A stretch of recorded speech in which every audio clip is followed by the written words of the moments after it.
Hello and welcome back to the SPL Desk. My name is Tom Badger, joined here by Chad Davidson. We're going to get into our final setup of the day, eUnited versus Trifecta.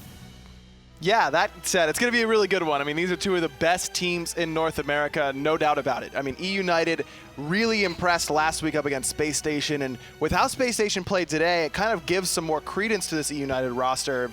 Maybe Space Station isn't really bad, it's just that eUnited made them look like it at times during that set. Trifecta, they beat a Mighty Storm 2-0 and beat it's using pretty lightly there. They dominated them in that set. Trifecta is still probably one of the top teams in North America just because of their performance at DreamHack Valencia alone. Well, you said this last time about the first match of the day where it's going to be sort of a measuring stick or a litmus test about what was the actual Space Station gaming that we saw last week. And that's sort of what I'm thinking myself about this eUnited squad. There's still a lot of questions about them. I mean, which is the real eUnited? Are you leaning on the stronger side or not? I think they're probably, I'm leaning on the stronger side, yes. This is a team that has continued to grow a little bit. Screammmmm looks pretty comfortable now in that jungle, working with Benji, who, for my money, is still the best NA solo laner right now. Cyclone's starting to creep back up there again, but Benji looks really good week in and week out. Venenu, yes, there is an adjustment period there, moving on from Chaos and his long reign with this squad. But Ven's got a lot of talent, man, and Chaos was not playing at the level that he used to before that, finishing up school and things of that nature. So this eUnited team, I think it shouldn't really miss a beat and could be a top contender even in the fall split. I maintain that PolarBearMike just needs a chance to be that leader. I think a lot of his time spent in the Pro League up to this point has been sort of his master's class. And now I think this is his proof. Has he graduated or not? That's the question we ask ourselves as we check out this one. eUnited versus Trifecta. Game number one. eUnited on the left side of your screen. That means they have the first pick of the first ban. Skadi, Terra, Artio, all that fun stuff banned out? Probably, yeah. I mean, I can't imagine that you're going to give PandaCat Skadi because he's going to end up building Height of the Urchin before everyone else was, and then we don't really want to deal with that. But Naja, taking it away from Cynosure, used to seeing a throwaway ban in that first pick position. You want to make sure that you're dictating what the enemy team is going to give you. eUnited is going to get first choice, and taking away a god that you might not want to first pick, but the enemy team may pick somewhere down the line is kind of standard practice. Naja's a good one because Cynosure has an excellent Naja. Cynosure is one of the better Najas in the game, and I maintain that there are very few worlds where Naja is just not a very strong pick. You might not always want to select him, but the ability for him to like clean up in the end game is very strong. We saw Homie FA do that. You know what's really funny is the three gods you were like, yeah, they're guaranteed banned. None of them got banned. Artio will be first pick for eUnited. We saw Artio twice so far, once in Europe, shoutouts to Maniac, and then Uzi was a bear last game. It happened, and he played Artio. I've been telling Uzi was a bear for like literally 4 seasons. And I'm really happy. I was really sad that I didn't get to cast it because I felt like I needed to be there for that moment. So with that in mind, as Skadi and KikiSoCheeky are locked in for Trifecta, what did you see out of Artio in both times she played in the solo lane? What do you see about her? We've seen her, College played her support as well. She's good. I mean, she just has good wave clear. She feels unkillable because of how many abilities she has, but that's the nature of all stance switchers. They feel like they've got a million abilities because they do, realistically. She's strong, not unbeatable by any stretch, though. Everything Artio does is incredibly interruptible. CC ruins this character, and yeah, that's the meme, oh, just CC them. But you don't do any damage because everything she does is channeled. Everything. Sure. So we're looking, I think it'd be interesting to play heavy silence characters into this pick. Skadi, KikiSoCheeky, and Sylvanus picked for Trifecta. Still total room for Nox and Sylvanus, but Trifecta banned Nox themselves out, so oh well. Terra and Jing going to be selected for eUnited. I'm just not going to guess any of the picks or bans whatsoever anymore. It's a lesson that you have to be taught every once in a while again and again, and that's just, you know, it's just one of those days. We can't all be dry bear. Last pick ban coming in is going to be the Morrigan, a character who I think seeing the Morrigan rise in popularity is exactly what to expect out of a character like this. Very difficult to play, so when she first comes out, you're going to see a very low number of her, but as players have more and more time to really practice and perform, up she goes, Raijin shows up, here he is. Here he is in that mid lane for Hurriwind, and Hurriwind was probably the quintessential Raijin player whenever he was dominant. He was the one who, in my mind at least, that I was always looking towards to say, this guy is playing Raijin at a really high level. What is he doing that I can learn from? And now that he's back in the meta, no surprise to see Hurriwind pick him. Thoth and Thor will be for eUnited, so that kind of locks down the jungle and the mid lane. And then Jing will be the hunter of choice for Trifecta. Side note, Snoopy will not be playing for Trifecta today. He's feeling ill, so instead taking his place will be Meerkat.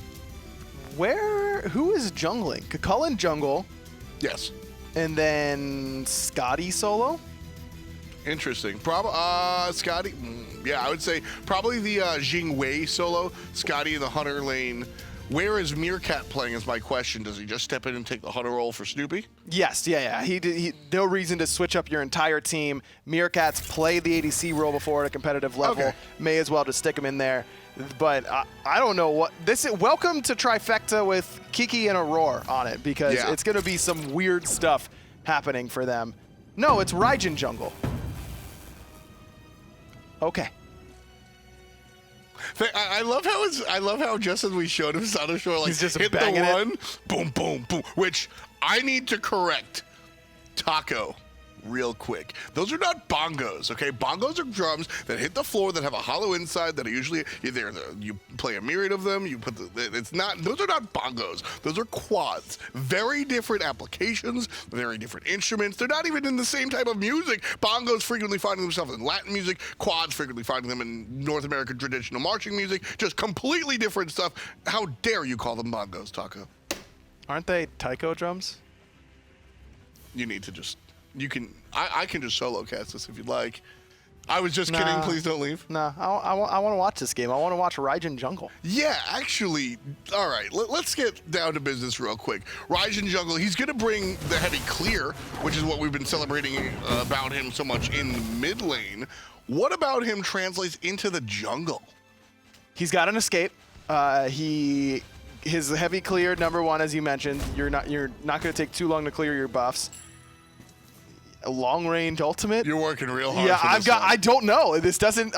I can honestly say, and as long as I have played Smite, I have never once played with or against a Raijin jungle. So here's an interesting. So there are a bunch of mages out there that I think are competitively viable in the jungle role. We've seen the Hobwobby played a number of times. I think that we've seen the Poseidon jungle be played a couple of times by DJ Pernigan specifically, and then you start to get a little bit weird. But the idea generally being, can you clear the jungle stuff? Do you have burst damage for efficient ganks? And can you walk around the map efficiently? I guess Raijin checks all those boxes. Not untrue. I mean, he can definitely initiate a fight with the Mez. If you want to dash in, it's pretty risky. Taking a lot of damage sticking around. Pretty risky against Thor and Artio, too. Pretty good early game fighters. I mean, yeah, I think these two are two of the more celebrated early game fighters. Thor, we talk about his passive all the time, just gets stronger from more people being around him. And Artio, naturally as a stance switcher, will be stronger level 1 and even level 2 than most of the players around. Hand of the Gods, recently rising in popularity. That's going to secure the blue buff. He walks in there like, hey, thanks, guys. I'll be taking this. I appreciate squad. You tanking it up and starting it for me. And this is... I just wonder why Trifecta decided to pull out this strategy today. Because you have a substitute. You really need to make sure that the right side of the map is going to work well together, and that your mid 3v3 is going to be clean and comfy, because you're not going to have your usual hunter to back you up in the late game. Not that Meerkat can't do that job, but you just don't have that same trust that you would with your starter. So this tells me that Trifecta is very, very confident in this strategy. That's really what I'm looking for. Nice walls, gonna block Aror. Love the hesitation as well there. Getting a couple more pot shots in. He'll be safe under the tower. But again, shout outs to PolarBearMike. I think the instinct is to just slam those walls shut, but Aror was effectively CC'd anyway because he was blocked inside of there, and then as soon as he looked like he was going to walk out of it, closed. It's a small, you know me. I like bringing attention to the small stuff. And I like that Aror decided to hold the sprint until PandaCat committed the ultimate. A lot of supports there probably just pop the sprint because they know they're in trouble right off the bat, but you force PandaCat into that cooldown first and then use the sprint. Otherwise, he can hold that ultimate and use it at another time. PolarBearMike and Aror are two of the more fun supports to watch, I think. Both of them have a very active play style. You know who's not going to be active in hi-rez TV chat is PolarBearMike, because he made another deal with me to get banned. Yeah, I'm still looking for an SPL player to exchange for PolarBearMike's release. In all honesty, he I don't disagree with you. These are two guys that think about the game a lot, and they think about it in different ways. Aror always has these sort of different ideas about the way the game should be played, and a lot of that comes from his experience with other MOBAs outside of Smite, his brother being a professional League of Legends player. Those sorts of perspectives give you a different look and a different outlook on how you can be playing your game as well. And I think that's where a lot of things like a Willix support that Aror has run in the past really come from.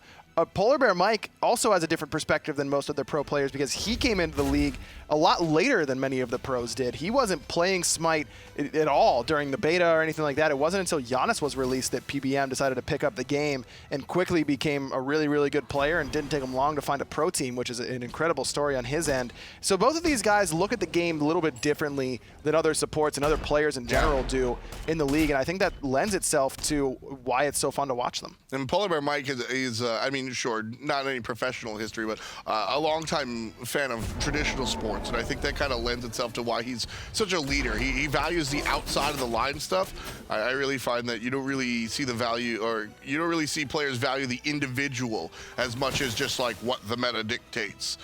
Most of the time, as much as PolarBearMike does. And I think that's a really big reason why I compare him to players like Pain to Beyond sometimes. His ability to just lead the team is just as important as his abilities to hit his buttons. And that's the support play style, right? You gotta be able to do things outside of your team sometimes, and you expect your support players to be a little bit more team-oriented, a little bit more unselfish, and you know, it's a stereotype for a reason, at least in that case, and it works out for most supports. Yeah, and you know, touching on Aror one more time, as he's the squad, his team is the one showing up with the Raijin jungle, excuse me, so it might make a little bit more sense. Yeah. It's those different perspectives, like you said, and funny enough, Aror and I get along really well and wind up going down those rabbit holes of, you know, why don't you play Poseidon jungle into a Giannis? And he's like, well, because okay, we actually have to sit down and think about this and really dealing out. It's funny, one of the last times we actually hung out with Aror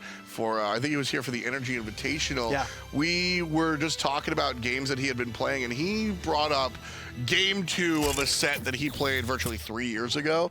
And just his ability to really like remember those sort of details, I think, is really telling. Sometimes you see these guys that kind of value the jank strategies, the Johnnies of the world. You're just trying to be different. No, Aror actually will have all of the details and just thinks wider than other players. And it really helps out his play style, and it fits. One of the reasons why he fits so perfectly with his Trifecta roster. Snoopy's been running Mercury ADC, AMC, you know, all Vulcan. You know, he'll play anything in that duo lane. Kiki has played every god ever in competitive play, basically, between the role changes and him just playing odd things in that solo lane on his own time. So it's just a perfect fit for Aror with his Trifecta team. You know, it's interesting. You played against Cynosure on the console side of things, Cynosure being one of the players to make the transition, one of the few players to make the positive transition, actually. And, you know, he definitely showed his stuff on the Naja, as we mentioned earlier, but was he one to really want to go for the oddball selections? No, Cyno, that was one of the things that I think that I thought might limit him in his transition to the PC side of things, was that he had a couple gods that he was very, very strong on, and every so often, as most players do, they'll add another one to that list. But for the most part, he was playing his own stuff, and here he's playing the Raijin. I mean, that's crazy. Yeah, Scream with a great wall to cut off Hurriwind here, stunned out as well, and the third shot's good. Scream starts it, Scream finishes it. First blood for eUnited. Aror is here for these fire elementals, but Scream gonna get taken down by Kiki, answered back by Trifecta. Nice ultimate out of Cynosure, big damage on a Venenu who can't quite find the ultimate of his own. Yeah, not as much trade damage. The Raijin, a lot more powerful at this early point than the Thoth, huh? Yeah, base damage on Tycho jumps pretty nuts, but can he secure his own speed with Kiki's Hog? The answer is yes, and so that's why I like the Hog in this scenario. When you've got a jungler that might not be able to secure quite as well as the enemy, you pick up that Hand of the Gods, and you're the one who's there with them, Kiki helping out his jungler. Yeah, and touching on the Cyno point here, you know, I saw the same thing in the console scene, and what's interesting is he's fit in so well with this particular squad, and I think that is, he got really lucky being able to join up with these guys straight up. Obviously, their talent there, but the individuals, I think, mesh really well. I know Cynosure a little bit, not as well as the other guys, admittedly, but I feel like he just fits in with the squad, and that allows him to buy into this strategy. Maybe Cyno was the guy that brought forward Raijin jungle, but I have a feeling it was a team conversation that he said, you know what, guys, I trust you, I'm down. And that's so much of life, not just in competitive, gaming or whatever, but how much do you hear, you just got to be in the right place and the right time, and certainly the case for Cynosure. I don't disagree. Anytime you can join a squad like Hurriwind, Snoopy, eUnited at the time, that's a bunch of players who have such a great pedigree, and to be able to join and learn up with them, I'm sure Cyno feels very fortunate. And at the same time, they selected him. Yes. It wasn't like somebody came up with 5 console players like, y'all gotta pick one of these. Okay, I guess so. They took him above other PC-ready players, so they saw something in Cynosure. So, he didn't win the lotto there. It was push and pull, but very, very nice addition to the PC world, specifically Trifecta. He's been a pleasure to watch here, and it's been a pleasure to watch him grow as well. I think that Fall Split Cynosure is a big step away from where he first came into the league, and it's fun to watch him just continue to get better. I really want to see what he does on this Raijin. It's certainly been a growth period for him during all of Season 4. It used to be, oh, here comes, in memory of Gabe, it's Hurriwind and Snoopy and eUnited and Walrus at the time. And Cynosure, right? Like he wasn't on the headline for this team by any stretch. Now, when you're thinking about Trifecta, I think of literally everyone on the roster, himself included. He's been a ton of fun to be a part of it. Meerkat, the sub, taking half HP in just a matter of seconds, quickly gets out of there. Jing, a very safe hunter. Nice to pick for the substitute. Meerkat, once a SPL player in his own right, usually known as a solo laner. However, as you mentioned, ouch, he does have his experience elsewhere. I think he did play a little bit of competitive ADC as well, as PDM gets pulled underneath the tower. I like the ultimate, though, from PandaCat, making sure that Meerkat can't follow up. Now it's Aror who's in a lot of trouble, trying to get away with that sprint, and will escape underneath the safety of his tower. I like that pull specifically for one reason. We'll mention it as soon as Scream dies. Cynosure with the kill with the jungle Raijin so far. Going under the tower, looking for the Raiju hit. Gonna detonate it. He's got friends as well. Double kill for the jungle Raijin. Making sure to say that one more time. He's just got so much good burst damage, and he can play aggressive in that sort of scenario. I love Cyno just hitting those drums. No fear of the fact that he's getting a Final Judgment charged right in front of him, showing just how much damage. He knows exactly how much damage he's going to take in that scenario, and how much he has to work with, and how much damage he's going to do as well. I mean, this is a guy who knows how much Raijin he's played. That's the key. But clearly enough, because he knows exactly how much damage he's putting out. That's the key, is when he went underneath the tower to apply the Raiju and then detonate it, that is not I've played Raijin a handful of times. That amount of damage is surprising to a lot of people that play against, and even pick up Raijin themselves, especially since he's been popular recently.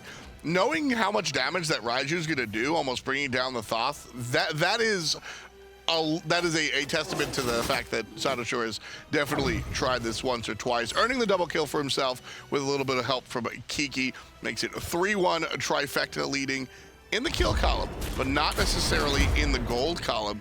eUnited already off to a nice start, about 500 gold above their opposition. And they've got a couple level leads as well on the right side of the map. Both Kiki and Cyno enjoying an XP lead in their favor. But on the left side of the map, PandaCat's been the one who's been able to maintain a lead over Meerkat thus far. So look for PandaCat to be the one that eUnited wants to try and fight around as this mid game we get a little bit closer to it. PandaCat gonna jump over the knock-up here from Meerkat. Mid lane, Cyno just keep it on. 3-0-1. The jungler looking pretty clean. What long-range damage from the ultimate. Raijin, I know we've talked about it, but it just blew my mind that this character has a leap, all this kind of stuff, and can full clear the wave at level 2, and the community was still not onto him. Talking to a lot of mid laners, they were saying, yeah, we think he's pretty good. Clearly, even junglers are liking him. Well, Auror's not liking that one. PolarBearMike getting credit for the kill. Big addition from the guys on eUnited. PBM now 25%, dashing forward is Cyno, looking for the big damage, but Benji's gonna try and block him out. Kiki finishes what Cyno started, taking down players on the back end.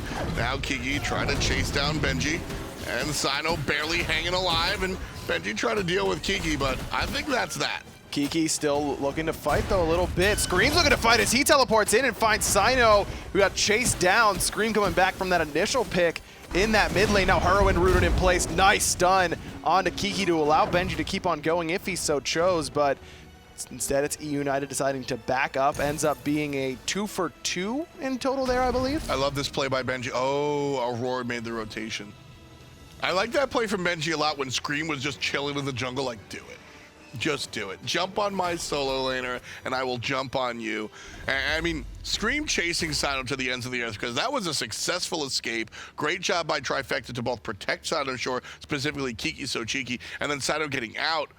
I don't want to call it a lazy bag for backing on the backside of his tier 1 tower.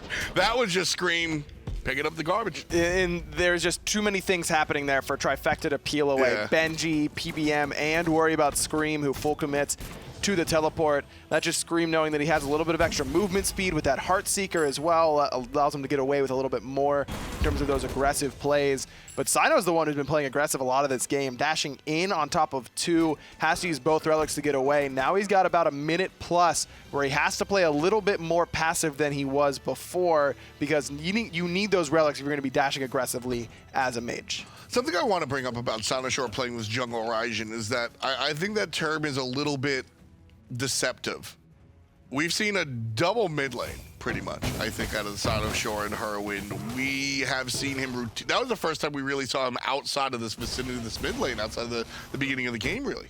And that's kind of all junglers right now, and has been for quite some time. You're mostly either pairing up with your solo laner or with your mid laner, and this is just sound strategy from Trifecta. Keep Raijin out of those 1v1 scenarios in the jungle where it might not fare as well, because any assassin's going to be doing more in 1v1s because their auto attacks are going to be hitting for more.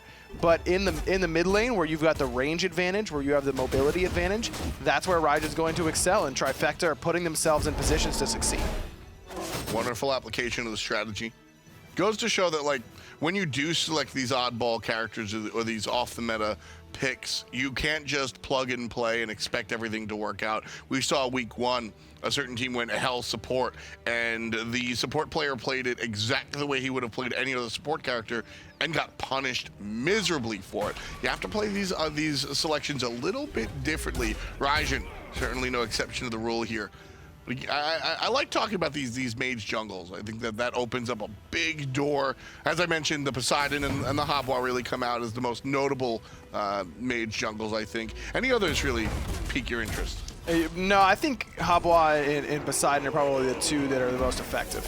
Well, here's the Terra ultimate as eUnited look to go after Trifecta after they sniffed around the Gold Fury. Scream gets all up in there, but I'm not really sure how much he actually wants to bite off. Cynosure brought down a half HP, and PolarBearMike knocked up. Bunch of noise for nothing. 2 ultimates used by eUnited, and Trifecta commit absolutely nothing to survive outside of the sprint from Aror. And we haven't seen Sylvanus in a while, but that heal will really sneak up on you and just how potent it can be. So Trifecta has to, or excuse me, eUnited really has to be wary of Trifecta just grouping and doing something like this, pulling the Gold Fury with the use of that Sylvanus sustain. This is the right call. Venenu still does have the ultimate, however. So his ability to confirm this is smart. Love the pull away. Trifecta take the Gold Fury, move it right out of the Suns coming out from PandaCat. Excellently tanked and executed by Trifecta. Benji still pushing forward, but just enforcing that Trifecta needs to go back to base and allow eUnited to try and get this tier 1 in mid. Worth noted that Trifecta still are trailing, if you want to be technical about the gold, and with eUnited taking down this tier 1 tower. If it goes down, which it won't, a couple more basics and put 500 gold in the pocket of eUnited, but not going to be the case. All of that work, Trifecta leading in kills, Trifecta making a nice play around the Gold Fury, still the lead technically in eUnited's favor. But it's ever so slightly. XP completely tied basically as well. This game is even, and so you start to look at which team is going to excel more in the later stages. eUnited has plenty of frontline between Benji and the Terra for PolarBearMike. Trifecta's got some decent frontline as well between Aror and Kiki, but how well can this jungle Raijin work out in the late game? I think it could be great. I mean, you look at how much damage you have between 2 ADCs and a mage. You might be lacking in your initiation, yes, but Cyno's ultimate can be used as peel whenever eUnited jumps on top of Trifecta, or it can be used as the initiation tool if really necessary. Aurora's also gone for Blink. That can be your initiation. I think that Trifecta's roster in the late game is going to have a ton of damage, and it's up to eUnited to try and split up those damage dealers so they aren't all hitting the same target, because if Hurriwind, Meerkat, and Cyno are hitting Benji, I don't care how tanky that bear is, he's probably going to fall. And as the game comes into the later stages, you stop becoming the jungler, as it's known. You stop becoming that freewheeling, free safety assassin, kill him in one shot, and you just become another battle bot. You become part of the team fight. And so, gee, how does Raijin team fight? I mean, the answer is pretty damn well, guys. Long range damage, specifically chain lightning type damage that goes throughout the team. I'm not worried about Raijin in the late game. I'm worried about him in the early to mid game in the jungle specifically. I've always found Raijin's mid game a little bit lackluster. Well, now he's got the Gem of Isolation, so really trying to put that Raiju out and slow down the entirety of the enemy team, along with the Spear of the Magus. If that's the sort of route you're going to go for with your build of just utility-oriented, trying to annoy the enemy team, make their job a little bit harder, Spear Gem is the combination for Raijin now. Completely different from how you used to build him, where it was just pure burst. Now a little bit more utility-oriented, and the build reflects it. And I think that has something to say about the position he's playing here specifically. I think if you're in the mid lane, you're probably still all burst, maybe Spear, but I don't think we see a Gem of Isolation on most of the traditional mid Raijin builds. I think him being in the jungle during this mid game, that's why we see this Gem of Isolation, because his damage does sort of take a lull here, doesn't it? A little bit, more so previously, because you had to put a bunch of points into Percussive Storm in order to clear the wave, and then that slowed down your early game. But now you only need 2 points into Percussive Storm to full clear archers the entire game, so you can prioritize your 2 and your 3 before you ever need to put points in your 1 again. Meerkat being caught in his rotation, stunned out again, but able to walk around the wall. Meerkat kind of looking at him. It's interesting. I don't know when the last time Meerkat has really played high-level Smite. He's always just one of those guys who's always hanging around with some of the pro players. These guys are buddies, and if he's done it once, it doesn't take too long to get back on the bike. Is kind of the idea. Oh, really? Talking to some other players around the league, he has been practicing up this week, so all right, that's good. So he's at least semi-prepared for this matchup, and he's holding his own. I mean, he isn't dominating the lane by any stretch of the imagination. PandaCat has been running that duo lane all game long, but Panda is one of the more recognizable names in the hunter role in North America anyways, and to ask Meerkat to come in and perform as Snoopy would is just not a realistic ask of your sub. And, with that in mind, I think that's why we see we're talking about Cynosure going this odd selection with Snoopy out. I think that's why we see it. I think that Trifecta probably has a lot of faith in this combination, of Kiki, Cyno, and Hurriwind, and wanted to put more leverage on the other side of the map that they can depend on because they're their regulars. That's true. Starters. That's true. I mean, you can really look at it either way. Trifecta does not strike me as a team that is lacking confidence in any phase of the game, in any sort of situation, whether they're playing with subs or not. So it truly doesn't surprise me too much. And honestly, at this point, Cyno's made such a big impact on this game that even from here on out, you're not going to look at this jungle Raijin as a failure, because he's already, look at what he's done to Scream's build. He's forced him into a Genji's guard early on and delayed that damage by quite a bit because Scream was getting so bodied by it in the early to mid game. You're forcing him into a different build path, which means that it's going to be a little bit more difficult for him to be effective. I almost think that Trifecta might have wanted to keep this one sort of under wraps, but they're gonna go for it anyway here. 5-3, 22 minutes on the clock. Trifecta grouping up in the mid lane, looking for a shot. Only 2 players here guarding out against the opposition on the tier 1 tower, but Trifecta gonna slink into the left side jungle as Kiki's made the rotation and kind of boxing out Scream here. don't know if Gold Fury's the play, but Trifecta certainly wants to bluff like it is. Well, Trifecta has to worry about that Oracle Vision here for eUnited, and they don't really have a ton of objective damage, even between the two Hunters. Not a lot of big attack speed coming out of that Skadi. Hurriwind gone for a much more tanky sort of role. Now with the Height of the Urchin, he's built the Jotun's Wrath as well. So his objective damage isn't going to be the normal Hunter level. PolarBearMike trying to get rid of the ward there. You know Mike said some stuff in comms whenever that was happening. Absolutely, not a little bit happy about it whatsoever. Gold Fury going to be brought down to about 70%. And eUnited still just dancing around this one. I think Trifecta has the upper hand when it comes to this Gold Fury dance, almost strictly because of Hurriwind and Cynosure's ability just to make everybody bounce around. Well, Cyno taking a lot of damage in that mid lane, actually lost his purification beads. With Benji there with two, Screammmmm up in the air looking for one. It's going to be Kiki, and he gets bursted right away. Nice setting it up. Nice command. Meanwhile, mid-tower, it's all about Benji 2v1ing underneath the tower. Cynosure, not much he can do once all the stuff is on cooldown. Nice little ricochet coming out, chasing Aror out as well. eUnited, you know, it's interesting. I said I thought that Cynosure and Hurriwind combined probably had better control of this area. So that's why you shove him out of the conversation. Benji 2v1'd underneath a tower. That was crazy. And did you see that? PandaCat just used the monolith from PolarBearMike to set up a triple bounce. And that's not an area where you can triple bounce the Gold Fury. That's pretty clever there out of PandaCat. Helps eUnited and the rest DPS the objective down.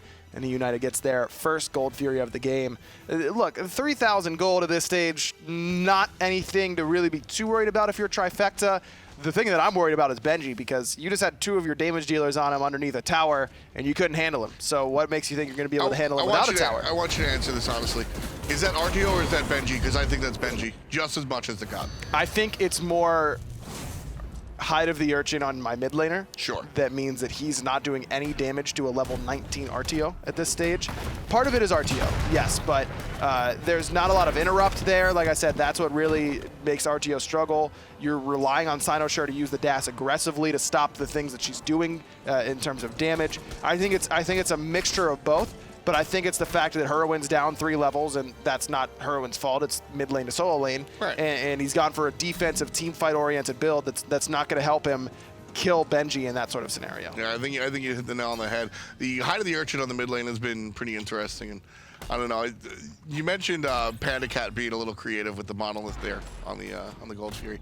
PandaCat's been one of my favorite players to watch for a long time. He was the Skadi player when everybody said Skadi no. He built the Height of the Urchin. People are still saying Skadi no, just a different reason.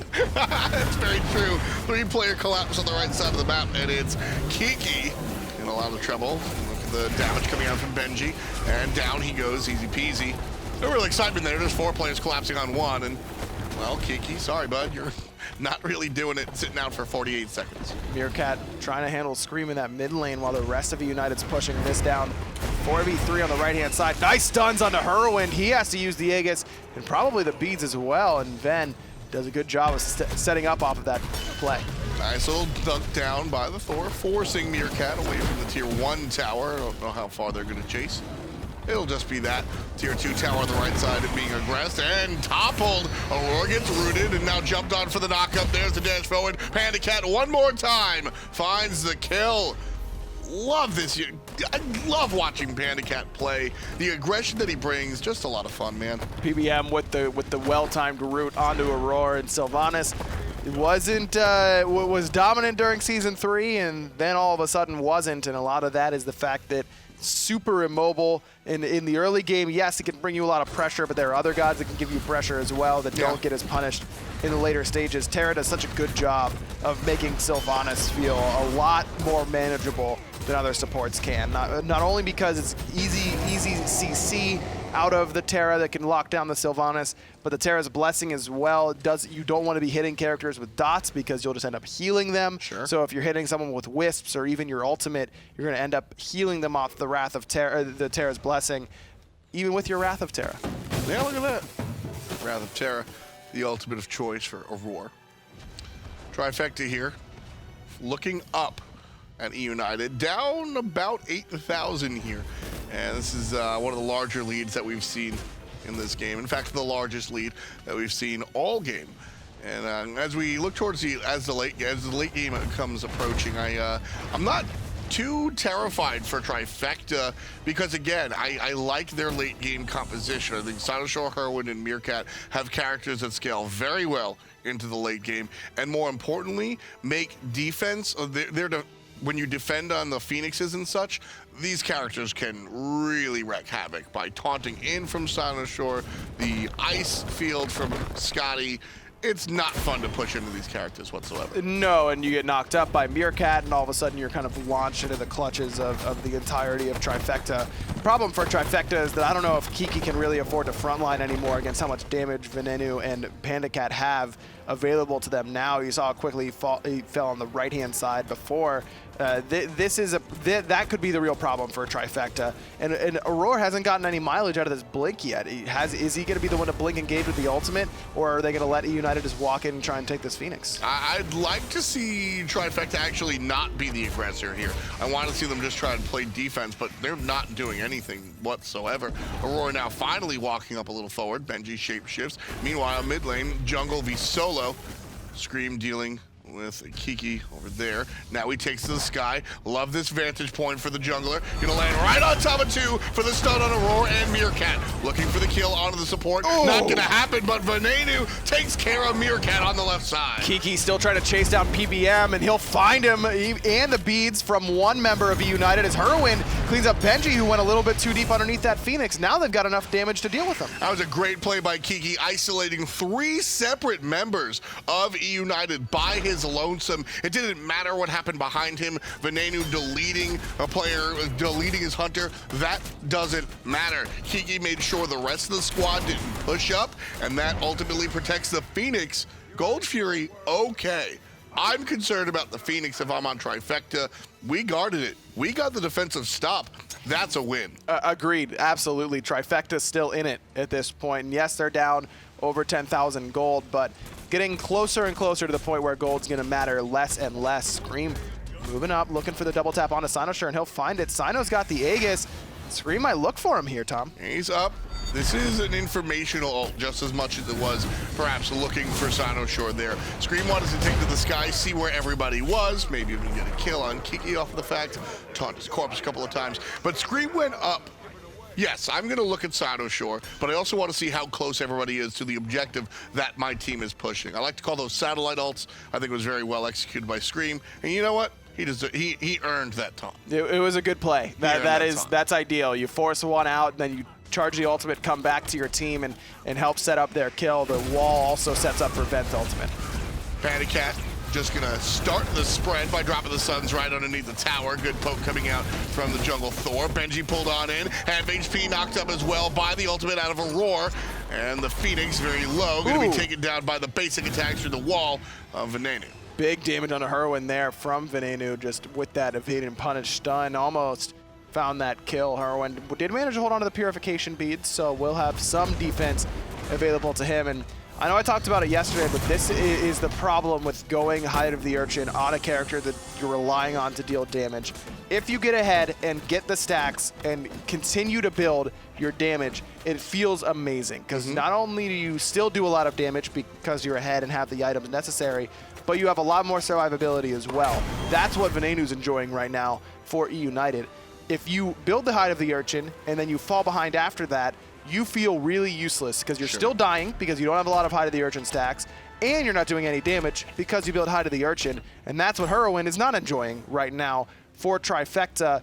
Now he's got the Titan's Bane working towards what's probably going to be an Executioner to make sure that he and Meerkat are hitting frontliners like Benji as hard as possible, but that's the danger of going for these defensive items on a character that you really need to be doing damage. I also feel like the gold lead and setting you up to correct me on this, I feel like the gold lead is less important when damage dealers are going defensive items for the team on the bottom. Like, knowing that eUnited is up a slew of gold, but you see the defensive Urchin on the mid laner. Thoth is still scary, but like, I'm not going to be as devastated by one shot as I am had he been full power.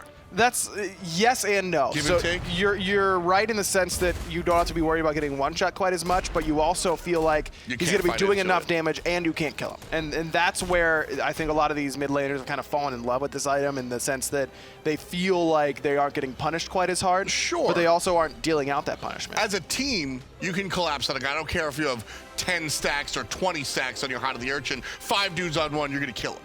Right? Whereas the direct trade mid lane firing from the back end, that's less devastating, and the full collapse of players on the mid mage is still just as scary. So I think for Trifecta looking up to players that are building defensively, it's less as if he was just full damage. I don't know. In one way, yes. In another, if you're getting full, if 5 people are surrounding your mid mage, you should be able to either save them exactly. or, you know, and even if it buys you an extra 2 seconds, 1 second in competitive Smite, that's a big enough window that a lot of teams can make plays there. It does make sense. That's a big point. I think that's the point I was fishing for, is the fact that, you know, small windows do open up big opportunities. PolarBearMike pulled. Not a big enough window there for them to collapse on PolarBearMike. Left side Phoenix, about 60%. PandaCat's really hurting onto Kiki right now, even with that health shield, the heals from Aror. PandaCat is just shredding through the protections that Kiki has, and with the lifesteal, he's not double lifesteal as well with the Aussie. Not too worried about that high to the Nemean Lion that Kiki bought. Are they waiting? They are not waiting. They're going right on into the back end. Benji all the way, dealing with Cynosure, that jungle Raijin not being able to do much. Meanwhile, Screammmmm landing on top of Aror before he meets the fountain. The wall to cut everybody off puts eUnited in the double digits. 10 kills in the column. Benji makes it 11. eUnited take care of the left side Phoenix, and they're looking for more. Nice ultimate at Cyno, but the Aegis was available for PandaCat. Almost finished off Venenu, but couldn't quite do so. Hurriwind, the lone defender of Trifecta's Titan. And now there's no defenders. eUnited with a really nice performance here in game number 1. 13-7, but they were in control past the mid-game. They were in control every step of the way. Even when Trifecta took the Gold Fury early on, they still maintained, it was like a 500 gold lead, but for illustration purposes, still had the lead. I felt like at no point in time did they really let go of the momentum. Then they played really well all game long. Cynosure did as well. He got that lead going. Well, not really a lead, but kept Trifecta in it for a while. But this is what happens when a team's playing with a substitute at times. And it, by no fault of Meerkat's, it just never felt like Trifecta was on the offensive in any sort of engagement outside of Cynosure and Hurriwind in the 2v2 in mid. And nothing's going to change there if there's a substitute in one of the lanes. Trifecta, whether it's because they had a sub or for other reasons, just never got their front foot forward, and they were always on the defensive, and that's exactly where gods like Thor and Thoth want you, is turning and running so that they can hit you with their long-range abilities. You know, I did like at the end, we got sort of a reason why that we see the nonsense out of the Cynosure, the jungle position. The Raiju hit one player, and then he just detonated it. It almost killed the mid lane and the hunter. And he's like in his base from a distance. That's why we saw the Raijin selection. His ability to really take care of business and deal the damage, certainly there. Unfortunately, he was the only one alive, so everybody said, are we alive? Okay, we are. Now he's not. So